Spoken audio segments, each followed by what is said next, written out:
Uh, we're honored today to have Joe Schiavoni from Youngstown, who's running for governor of Ohio as a Democrat. And first of all, we're going to have Joe give us a little background, his life training background that really long-term prepares one to run for governor. Yeah, I appreciate the opportunity. You know, growing up in the Mahoning Valley and in the Youngstown area, I worked very similar jobs than many people here in Canton. I worked in a local butcher shop during high school. I worked on construction crews, landscaping crews, worked in a steel fab shop one summer during my breaks at Ohio University. I went to OU, I went to Capital Law School, came back, started representing injured workers with my father, doing workers' comp stuff. And that, to me, I traveled a lot to Canton, to the Industrial Commission right down the street here, represented a lot of people from Stark County as well. I got appointed in the Senate in 9, ran in 10, ran in 14, became the minority leader in 2013, and worked on a lot of issues that, for me, were quality of life issues for not only the people at home, but the people throughout the state. And so it's been an honor for me to serve in the Senate, and now I'm going to run for governor, and we're doing the same kind of thing that I did when I started in the Senate. I didn't have any political experience, but what I knew, and I was taught how to treat people, and so I knew that that was the way that I was going to go about this campaign, was to go around, talk to people about what's important to them, and actually listen, and then base legislation based on the needs of the people, not what's best for me or what's best for Democrats or what's best for a certain group. It's what's best for the people, and then you develop the legislation that way. But I fought a lot of things in the Senate. I fought for injured workers. I fought in the Golden Gloves in high school in Youngstown. So it kind of trained me. You got to be dedicated to what you want to do. You have to make sure that every day you're working to do the best that you can, and put your best foot forward every day. And that's what I know how to do, and that's how I'm going to do this. Now, looking at campaign material from your website and from articles that have been written about you generally in the media, you billing yourself as the working person's candidate?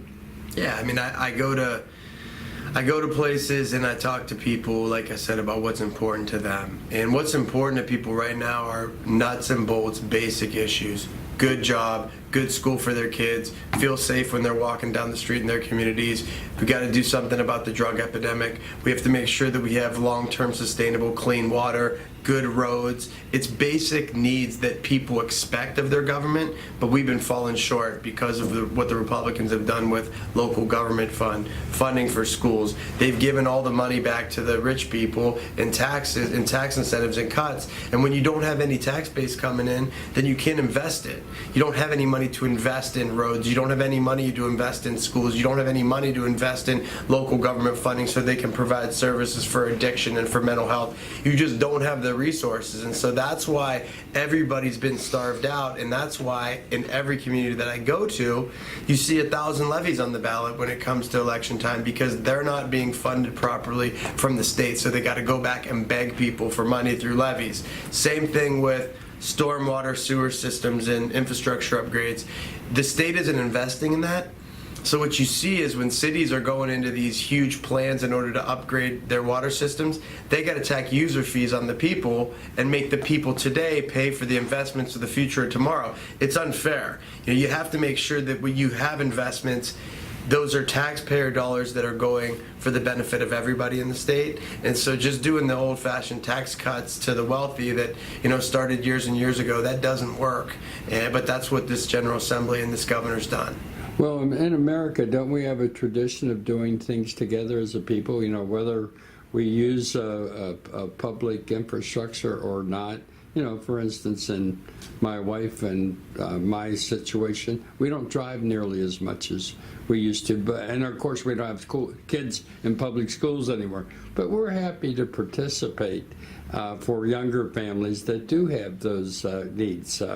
Do you support that notion that we do things together? We don't try to parse things off and have users pay, which is really, in effect, another tax, isn't it? Absolutely. I go around and I talk to people about, treating people the way that you want to be treated. We're all human beings. We're all Ohioans. We want to build a stronger Ohio. We got to do it. People aren't they don't get upset about paying taxes if they see that their taxpayer dollars are being spent in an efficient way and in a way that they see the benefits. So yeah, some older generations, they'll invest their tax dollars into rebuilding the state in order to give their grandkids an opportunity, but they want to see it. They don't want to see wasteful spending. They don't want to see programs that are failed. So the programs that I've rolled out as a state senator, I make sure are airtight when it comes to funding so that people can believe in them because they can see it. And I can show them the pathway to success with these investments. So I think that that's the way that I've gone about talking to people about it. It goes back to just giving everybody a fair shot in life and making investments to give Ohioans a fair shot to stay in the community that they grew up in. That's really important to people. People want to be able to stay in Youngstown. People want to be able to stay in Canton. But if we don't make the investments to get employers to come to these communities in order to put people to work, and we don't have training programs for the people to fill those jobs, and we don't have an education system that prepares kids for the future, we're not going to have it. You know, fortunately, we have some good things going into our bigger cities. I just read an article in the USA Today where Cincinnati, Cleveland, and Columbus are 3 of the top 15 cities for job growth. That's good. But I want to see Canton in there. I want to see Toledo in there. I want to see Akron in there. I want to see Youngstown in there. I want to see these mid-sized communities that are teetering with the investment to stabilize their housing markets, to make sure that we have good jobs for people, make sure that we have upgraded infrastructure, and we make sure that we invest in the resources that we have in these communities. So I think we're on the right track with some of those things, but we got to make sure that we just keep pushing. Well, Cantonians would be interested, and probably Stark Countyans, because the whole county has a stake in the Hall of Fame Village project. As governor, how would you look on a project like the Hall of Fame Village project? You know, you have to find your niche. In Canton, that's their niche, right? You have the Hall of Fame here. You got to utilize that to get as many people from all over the world here as possible and give them a great experience so that they want to come back and spend money in Canton. But you have to make sure that you don't put all your eggs in one basket. You have to make sure that you're investing in the communities, because I know there's a lot of people in communities in Canton that feel the same way as communities in Youngstown that feel forgotten about. They see millions and millions of dollars being spent in that project for the Hall of Fame, in the Hall of Fame Village, but they feel like there's a lack of investment for the basic needs in their community. So we have to make sure that we're addressing the basics as well when it comes to schools, when it comes to roads, when it comes to, you know, having people having opportunities from the urban core communities in Canton. So I think it's a good thing to make that investment. You're attracting people spending their dollars from all over the world here in Canton, but you can't forget about the people that live here at the same time. I noticed in your material that you published online that you're willing to dip into the rainy day fund. And that's always been a sore point with Canton City Council President Alan Schulman. And he's has a tendency to go off at council meetings about the dramatic curtailment of local government funding, elimination of the estate tax, and some other taxes that are denied local communities. So let's say you're addressing Councilman Schulman. He says that local government funding is about $500 million, and what we have $2 billion Correct. Or better in the rainy day fund. And he says now that we've got that rainy day fund, Ohio should be reconstituting local government funding and out of the rainy day fund. Do you agree or disagree with President Schulman on that? He's right. I mean, and he has every right to make that case. I think that local government has been cut every single year since I've been in office, or I shouldn't say that, since Kasich has been in office. You know, that has been the mentality, is give people money back in their income tax. But then again, you don't have the revenue in order to dole out the funds necessary for local governments to be stabilized and provide the services necessary to their people. So he's not the only councilman in the state that's saying that. We have hundreds of them come into my office in the State House and make that same plea. You know, I've proposed 10% of the rainy day fund go to the opioid epidemic. by way of 100 million of that goes to local governments so that local governments can provide services for police, so that local governments can provide services for addiction, and local governments can provide services for mental health. That's the way that we can reinvest some of those rainy day dollars into local governments so that they can have some other dollars freed up to do the things they need in order to make strong communities. So I'm with them. And I think... So are you willing to consider going beyond that in paying attention to someone like Schulman? Of course, but I don't want to spend it down to zero. But I think that we need to invest it in our people. It does nothing to have $2 billion sitting in a checking account when you can be investing it in the future of Ohio. It's like, it's like sitting there, it's like having a car that's broken down and you have enough money in the checking account plus to fix it, but you just refuse to do it because you want to show that you're fiscally responsible. I mean, that's the argument that Governor Kasich has been making about why he doesn't want to touch the rainy day fund. He wants to show that he's been fiscally responsible as a governor. But when you have people that are facing such struggles in the state, invest the dollars in order to deal with the rainy day rather than hoarding it in the rainy day fund. Again, I don't want to spend it down to 86 cents or whatever it was prior to the recession, but make some real investments so that people can see their tax dollars going towards something beneficial for all people in Ohio. So I think the councilman's right, and I think that mayors and councilmen across the state, both Republican and Democrat, are really starting to pound that message. Another issue that is important in Stark County, from my perspective anyway, we have a land bank. Yep. Cuyahoga County has, I think, started the land bank, and we've done it, and it's been a very important factor, especially for our cities in Stark County, to get rid of the blighted properties, do some rehabbing. And there's some concern that the money may run out while Joe Schiavoni's governor of Ohio. Do you have an answer for those concerns? The land bank is vital to the growth and sustainability of communities like Canton and Youngstown. In 2011, we pushed to extend that land bank to other communities other than Cuyahoga, because it was birthed in Cuyahoga County, but the legislation said that you could only have a land bank if you had over a certain number of people in your county, which the only one was Cuyahoga. So what we did was we lobbied to move that number down so that the Starks and the Mahonings and the Summits of the world can participate in the land bank projects. We've done it in Mahoning. You've done it in Stark. You got to fund this because stabilizing these neighborhoods is the key to revitalization. It's the key to coupling those dollars with federal investments, with local matches, with the business people and communities coming in and buying in. When you have that land bank as the hub, then you have people that start believing. And when they're driving down these streets that were riddled with blight and crime, and they see homes being knocked down, they see revitalization projects in the communities that you can stabilize. That's the way you got to do this. And turning this property over without all the liens and encumbrances, that's the key to making communities like this grow and build and giving people hope that these communities can hang on. It looks a little funny in areas where you have 4 houses on the one side and 7 on the other side and a bunch of green spaces. It doesn't look traditional like it did 40 years ago, but it's safe.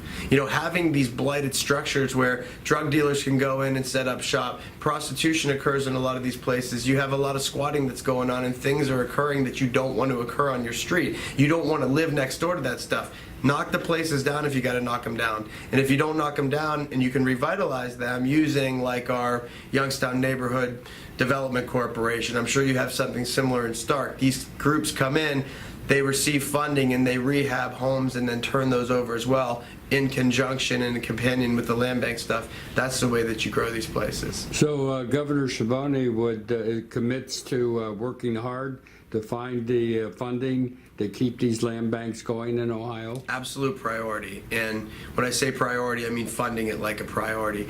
There'll be a lot of complaints from me or about me from Republican candidates that have a lot of bills that spend a lot of money. This is one issue that I talk a lot about, is investing in rehabilitation and demolition in communities like Canton. You got to pay for it. And so you pay for it by changing the tax code. The LLC loophole that we have is $2 billion every 2 years. And if people that don't know what that is, if you set up a law firm and you set it up as an LLC, then the partners can get paid by profit rather than salary. And if they're paid by profit, then the first $250,000 is tax-free, and over $250,000 is 3%. $2 billion over 2 years. I'm not even talking about taking it all the way out. Even if you cut it in half and you have $1 billion to put into all of the places that I talked about, then you're sustaining, I mean, you're putting real dollars in there, real resources that can drive the growth of future of these communities. And so if you don't do that and you just keep trickling these dollars out and hoping that people spend them in communities, hoping that the people with all the money come back and spend it in the communities, it doesn't work. So I'm talking about targeted investments, but yeah, a lot of the bills that I have cost money, but they're real investments that people are going to see with their own eyes and they're going to believe in because they want to see the same improvements that I'm talking about. Turning to the political aspect of getting elected governor, we have 3 other candidates besides yourself, maybe a couple more. Maybe. And of course, one of them's pretty big. Oh, both of the unannounced are pretty big names, Jerry Springer and Richard Cordray. Did that concern you at all? No. I think that we have a good path to win. I think that people believe in the vision that I've laid out. People are excited, especially from certain communities, working class communities in this state, about having somebody that's advocating for them and not giving them any BS and lip service. And I think that we can get there, whether those guys are in or not. You know, we didn't just decide to do this yesterday. You know, I've been working on this. I was a minority leader for 3 years, and then starting in January, every day we've been somewhere, and we're building, and we're going back multiple times to these same places to let them know that I want people to have a seat at the table when we win this thing so that we can build Ohio together. And that's a strong message that people really have been waiting for a long time. So whether it's Cordray or it's Springer or neither of them, I think we have a good path. It's just you got to raise the money in order to get the message out. And raising the money is difficult. If neither Cordray or Springer get into it, and it's yourself, Sutton, and Whaley and Pillage, is that a different race for Joe Schiavoni? It's a different win number, but it's not a different race. I mean, I'm going to continue to do what I've told you in this video that I'm going to do. People know that. I've worked on these same issues in the Senate, worked for workers' rights and for women's rights and, you know, LGBT community rights and voters' rights. I mean, these are all basic issues that I've really pushed. And when it comes to investing in the job market in schools and in neighborhoods, those are all basic things. So it doesn't change. My message doesn't change. My work ethic doesn't change. My demeanor doesn't change. It's just more or less people in the race, and the win number changes. We have 1 million Democratic voters that are going to vote in this primary.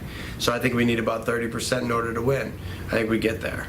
Okay. Now, I just got a press release from the Whaley campaign crowing about Stark County Clerk of Courts Louis Giavasis and former Stark County Chairman Randy Gonzalez, also a fiscal officer, one of the larger townships in Stark County, Jackson, endorsing her campaign. Do you have an answer to that in Stark County? I don't care who endorses it. The people vote. You know, politicians only get 1 vote. My neighbor gets 1 vote. You get 1 vote. My aide gets 1 vote. Everybody gets 1 vote. So the endorsement, it is what it is. I'm not going crazy about getting political endorsements. Hillary Clinton had every endorsement in the world and she lost. So it's about reaching the people that matter. It's about reaching the people that are going to go out and bang doors in neighborhoods and talk about ways that you as a person have really helped. You know, I try to help people so that they understand that it's real. And when they call my office, I give them a service that is real and legitimate, and we put 100% into every person so that we can show them that we care about them. And even if you can't help them, at least you try. I did the same thing as a workers' comp lawyer. You know, I put in the effort for everybody equally. Sometimes it works, sometimes it doesn't, but there's never going to be a lack of effort or lack of being prepared or lack of empathy for their situation. People can roll out press releases with their endorsements all they want. We'll get some, they'll get some, and we'll figure it out from there. Now, you have a pretty strong connection with organized labor. And I noticed in your material that you're right with most of more organized labor, if not all of organized labor, opposing devices like NAFTA and the Trans-Pacific Partnership. Does it make you feel uncomfortable at all that you're in line with the President of the United States on that? No. I mean, you want to find some common ground with people. That's what Ohioans and Americans want. I mean, you can't just go to Columbus or go to Washington and just fight all day long. You got to fight when you have to fight, and I always will, but you always want to work first. I mean, President Trump talking about rebuilding infrastructure, let's do it. Invest in at the federal level, invest at the state level, invest at the local, and put together a long-term program for roads, bridges, and underground infrastructure so that businesses can see that we mean this, and they can see that Ohio is a place that's investing in the future. It's the same with broadband. You want to make sure that you're investing in broadband so that everybody has access to high-speed internet. We take for granted that everybody does, and they don't. And so we have to make sure that we invest. I just proposed a bill with a Republican from Findlay talking about broadband for everybody in the state of Ohio. So some issues don't have to be political. They can just be issues that you can work together on right out of the gate. And I think that builds, because there's going to be fights. That's just inherent in the process. And you have two political parties and you have different views on things. But you always got to try to find things that are in common first before you just decide to throw down and say, I'm going this way, you're going this way, and we'll see who wins. It's not about that all the time. Now, somewhere along the line, I've read that some people think that of all the Democratic candidates announced so far, if elected governor, you would be the easiest interface with what looks like to me, likely that you're still going to have a legislature that's pretty substantially controlled by the Republicans. Do you own up to that kind of look at Joe Schiavoni, or are you, oh no, I'm going to be a tried and true Democrat and I'm not really interested in reaching out to Republicans? Which way is it with Joe? You have to reach out first. If you can't find common ground, then you got to fight about something, you do it. I constantly am talking about that. Every time I drive to Columbus, I'm thinking about ways that I can work together with others in my party and the Republican Party in order to get things done, in order to make improve quality of life in my community. But oftentimes you find that it doesn't happen. And when it doesn't happen and you got to fight for something, I'll fight to the death on it. I fought for workers' rights through all kinds of attacks on organized labor that I've seen since I started in this. That drives me absolutely nuts that they went after everything for Senate Bill 5 for collective bargaining, and then after that, they've just chipped away, they being the Republican majority, chipped away at organized labor, including the last move that they made wasn't against organized labor, it was against all workers and you understand this being an attorney, reducing the statute of limitations from 2 years to 1 year for a workers' comp case. That was a gift to the Chambers of Commerce and NFIB in Ohio, and it really is going to hurt workers, and I fought hard for that. I fought hard when they took over our developmental center in Youngstown. These are the most vulnerable people. We had good paying jobs taking care of them. They scrapped it and privatized it. They've done the same for food service and prisons. They took over Youngstown City Schools, which is going to affect Canton. I'm going to the teachers meeting after this, and I'm going to talk to them about that. So you think Canton's threatened in that regard? I'm sorry for the diversion, but not to lose the train of thought there. Yeah. I think Canton. I know that Canton is worried about it because the new report card showed that they have some failing grades, right. And so they're worried about what a takeover looks like. And so I'm going to go talk to them about what's going on in Youngstown. I mean, there are things that I will absolutely fight for. Women's rights issues is another thing. The Republican majority has attacked women's rights in multiple different fronts. They've gone after voting rights because they know who's likely to vote for them and who's likely to vote for Democrats. These are things you gotta fight for. So to answer the question, yes, I want to work with Republicans because you have to, because that's the makeup of the General Assembly, and you can find common grounds with like-minded Republicans on some things. But if you got to fight, that's what the line item veto's for. That's what the veto's for. You veto it and you say, look, if you want to override it, override it. And hopefully we can get a few more Democrats in the House and the Senate so that we have balance, because what the people really want is balance, whether you're a Democrat or Republican. And so, yes, I want to work but we'll fight if I have to. On the school thing, do you see the state takeover in Youngstown as being really bad for Youngstown, or is it a mixed bag, or exactly? Here's how I talk about the House Bill 70. I hate the bill, right? I hate the ability for the state to take over a public school system and tell the elected school board members that they have absolutely no power, that the power goes to one person, and that one person has to answer to the state, right? To the governor. That's the setup of the takeover. I hate that. I hate that there's no checks and balances, that there's not a lot of real input. It's all advisory stuff, but one guy calls the shots. The guy that we got isn't that bad, though. He's tried to work. Now, whether or not he changes his tune, I can't control that, and I can't predict the future.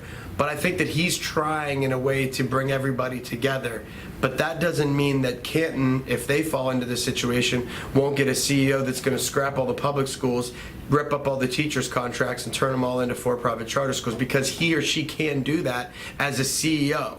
Lorraine is going to go through the same stuff, and many urban communities may fall victim to this law if they fall into this fiscal peril this rating shortfall for a number of years. So if they have failing grades for a number of years, then it falls into this takeover plan. As governor, do you have any kind of a program or a idea of how we can get many of Ohio's urban schools, probably across the nation, to get out of the failing grade syndrome?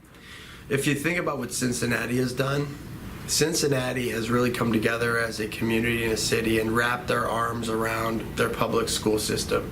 They use public transport to transport the kids. They have businesses that come in and provide services for not only the kids in school, but also the parents. They use the school as a hub, a safety hub for not only the kids, but for the parents. So they keep the kids on the grounds for 9, 10, 11, 12 hours a day, not just for academics and athletics, but for a lot of extracurricular activities that are going to build their character as a human being in life, right? And also giving their parents the ability to come in, do some job training, do some financial literacy stuff, and really give them an opportunity to utilize a lot of benefits from that school district. So I think you do that. I don't think you can just come up with a cookie cutter, one size fits all, let's fix schools plan, but it's about going into each individual district and saying, what are the needs of your district? I did something like this called Columbus to the Classroom last year,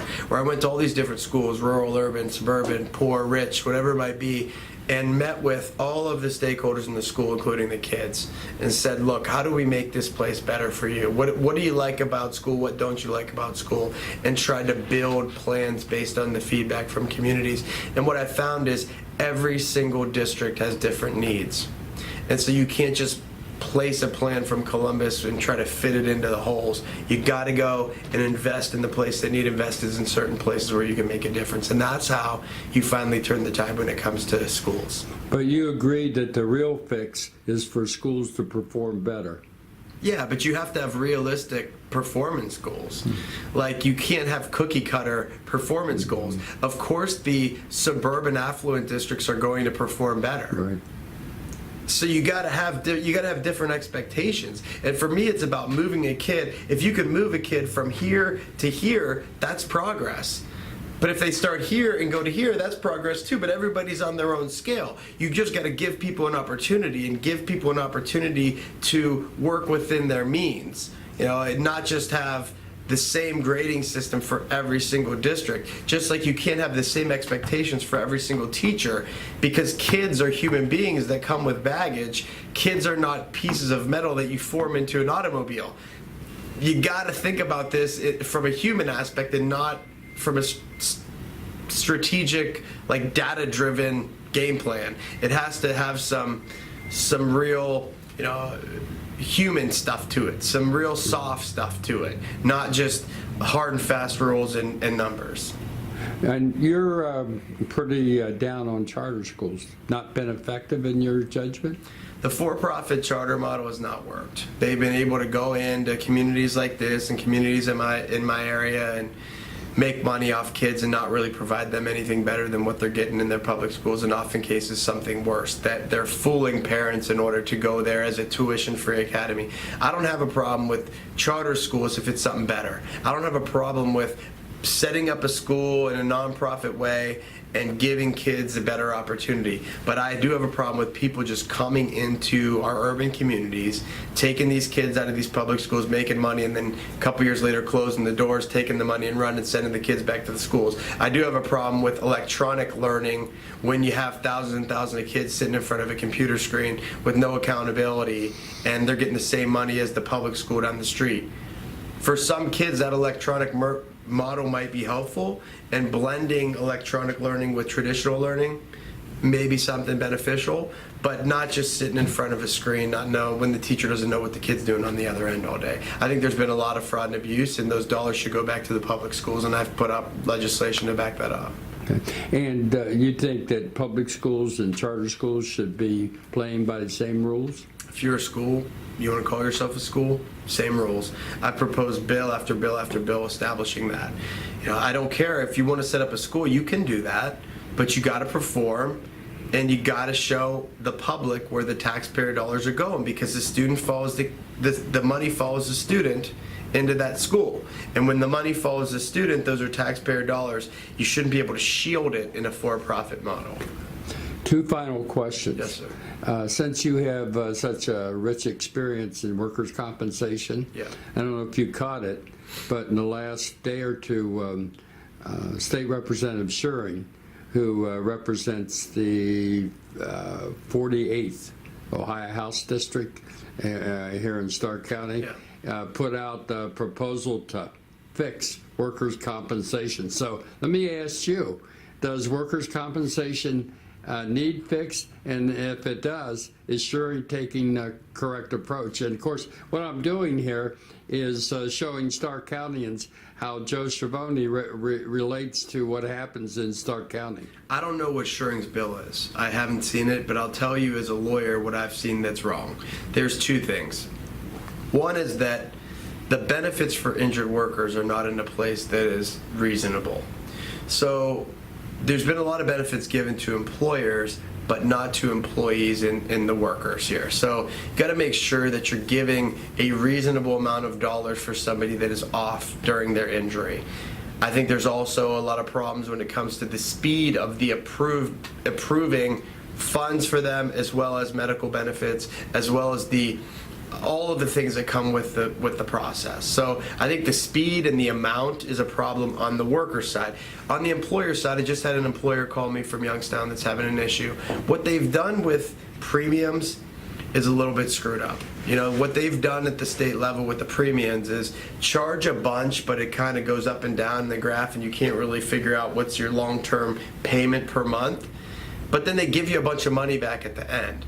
So the employer's concern is like, look, I appreciate the money back at the end, but just tell me what it really costs, so that every month I know that it's X amount of dollars, and it's going to be X amount of dollars for at least this year, so that I can build my business model. Not that it's X, Y, and Z and it bounces, and then I'm going to get A, B, and C back at the end of the year, because then I can't plan properly. So I think that's the one issue for the employers that you must fix, is just stabilizing the rate. But on the employee side, I think we have some work to do when it comes to benefits and when it comes to medical procedures.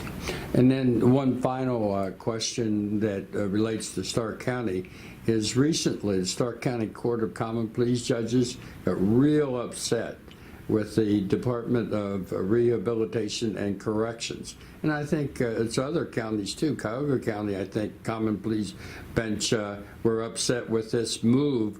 They see it, I think, as another shift of the cost of government coming, being handed down from Ohio to local communities. Do you see it that way, or is it something different?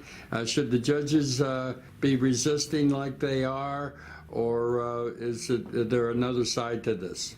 No, I think that you have to speak up when you see something that is an inequity. You have to speak up when you see something that's unfair. And the state has been pushing the cost to locals in all different ways since Kasich started as governor. That's real. And this is just another example of that. So yeah, I think it's legitimate. I think that what I tell local government people, what I tell judges, what I tell people on the ground that want to make a complaint about the state, you have to show people what the effect of this change is. You can't just say, well, we're getting ripped off, or the state's screwing us, or we're getting shortchanged, because then it's just like political crying, right?